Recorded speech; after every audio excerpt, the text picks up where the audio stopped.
नीम का थाना जिले को लेकर राजेश भायड़ा ने दिया समर्थन। हाल ही आरएलपी की टिकट से विधानसभा का चुनाव लड़ने वाले उम्मीदवार राजेश भायड़ा ने मीटिंग में पहुंचकर आमजन को संबोधित करते हुए कहा, हमारी पार्टी अलग हो सकती है परंतु विकास कार्यों में हम सब एक है। नीम का थाना को जिले की सूची से हटाना भाजपा सरकार को बहुत भारी पड़ेगा।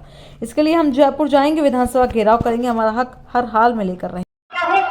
कि आप लोग धैर्य का परिचय देते हुए तथ्यों और आंकड़ों के साथ में आप लोग ये लड़ाई लड़े और ये लड़ाई निरंतर रूप से आप और हम सब लोगों को मिलकर जारी रखनी होगी।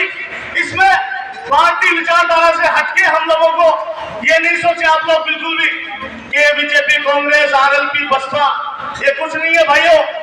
ये हमारे बुजुर्गों का मान सम्मान की बात है, हमारे जवान किसान मजदूर की बात है, ये आम जन की आवाज है। इस आवाज में एक रिवोल्ट पैदा करना पड़ेगा जिसको हम विद्रोह बोलते हैं। और ये विद्रोह जब तक आप लोग सारे संगठित होकर एक जाजिम पे आप लोग नहीं बैठ के तय कर पाएंगे। मैं संघर्ष समिति से मैं कहना चाहता हूं और मैं पार्टी विचारधारा से हटके भी ये कहना चाहता हूं इस मंच के माध्यम से कि इसमें बीजेपी कांग्रेस का कोई मतलब नहीं। इसमें ये नीम का थाना की बात है, हमारे नीम का थाना को जिला कैसे कायम रह सकता है, इसके लिए आप सब लोगों को अंतिम सांस तक लड़ना चाहिए।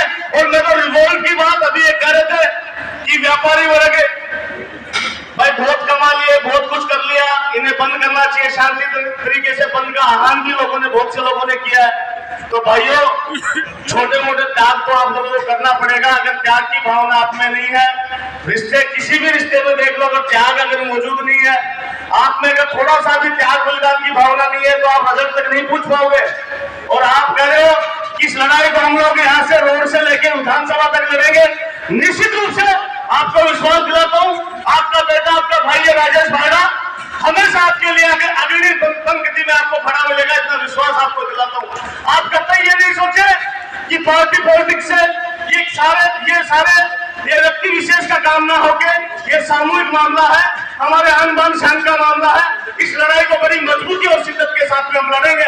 और मैं यहाँ पे जो हमारे बीजेपी के प्रत्याशी है प्रेम सिंह जी बालोर, उनको भी कहना चाहूंगा कि आप निश्चित रूप से अगर जन भावना से जुड़े हुए हो, हमारे लोगों को आप लोग जन कल्याण की भावना रखते हो, तो आप निश्चित रूप से हमें ये समाचार मिलना चाहिए कि आपने मंत्री पद से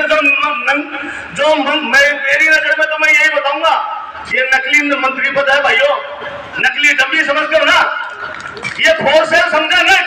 जैसे कार बाजार में गाड़ियों पे डब्बे लग के लिखा होता है, ये गाड़ी बिका हुआ फोर सेल, ये फोर सेल है, ये डुप्लीकेट मंत्री है, कोई मंत्री नहीं है, कोई कैबिनेट का की बहुत बड़ा मंत्री है। इसको हम मांग करते हैं इस मंच के माध्यम से कि इन्हें तुरंत इस सरकार में रहते हुए इस्तीफे की मांग करते हैं या पुरजोर तरीके से। और विधायक साहब से भी मैं, मोदी जी से भी कहना चाहता हूँ कि आपको भगवान का दिया हुआ सब कुछ मिला है, आशीर्वाद अच्छा है और अच्छा व्यापार है। आप भी व्यापार के बारे में ऊपर नीचे मत सोचना कि भजनलाल सरकार से कोई ऊपर से फोन आ जाए कि क्या कर रहे हो एमएलए साहब, कैसा क्या चल रहा है। तो एमएलए साहब आप भी ब्रेक मत होना, कभी ये सोचो कि यार हमारा व्यापार है बहुत बड़ा। इसमें ये कह देना कि ईद से एक बता देंगे और ईमानदारी से कह के जा रहा हूँ, अगर खून बहाने की भी जरूरत पड़ी तो राजेश भाई आपके लिए सबसे पहले आपको तैयार मिलेगा, विश्वास दिलाता हूँ। और भाइयों, यहाँ से राजमार्ग भी जाते हैं, यहाँ से रेलवे पटरी भी दूर नहीं है, यहाँ का व्यापार मंडल भी अपने से कहीं दूर नहीं है।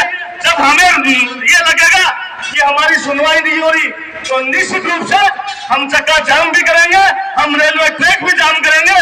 और हमारे बीच में हमारा मार्गदर्शक केएल साहब भी यहाँ बैठे हुए हैं, इन्होंने भी प्रशासनिक तरीके से वहाँ के एडमिनिस्ट्रेशन को भी समझते हैं, गवर्नेंस को भी समझते हैं, तो इनसे भी गाइडलाइन लेंगे, हम मार्गदर्शन लेंगे, क्योंकि ये बहुत सीनियर आईएएस रहे हैं। तो इनके मार्गदर्शन में सारे लोग मिलकर एक रिवोल्ट, एक ताकत आप और हम सब तय करेंगे।